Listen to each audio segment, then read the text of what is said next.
Palju õnne, Grete Reier, järjekordne meistritiitel on käes. Kuidas sõit kulges? Aitäh kõigepealt ja ega midagi ei osanud oodata loota, sellepärast et võistlenud eriti see aasta ei ole, et esimene võistlus oli Saaremaa Tuul nädal aega tagasi ja see eraldi start oli selline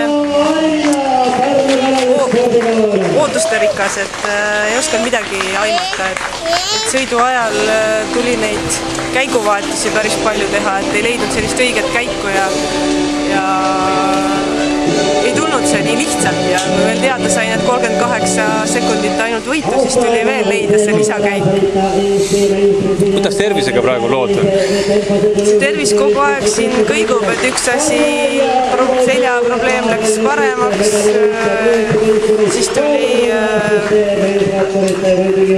hingamisraskuste probleem ja nüüd Saaremaa tuuri viimasel etapil ei läinud, kuna selline külmetus tuli, et köha väike ja siis sellepärast, kuna meistritiitel on kindlasti hästi oluline iga sportlase jaoks, siis tegime vast õige otsuse, et sinna viimasel etapil ei läinud, et sai need 3 etappi kaasa tehtud ja väikse sellise tunnetuse jalga, võistluse tunnetuse jalga.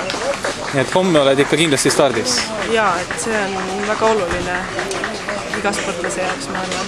Aitäh!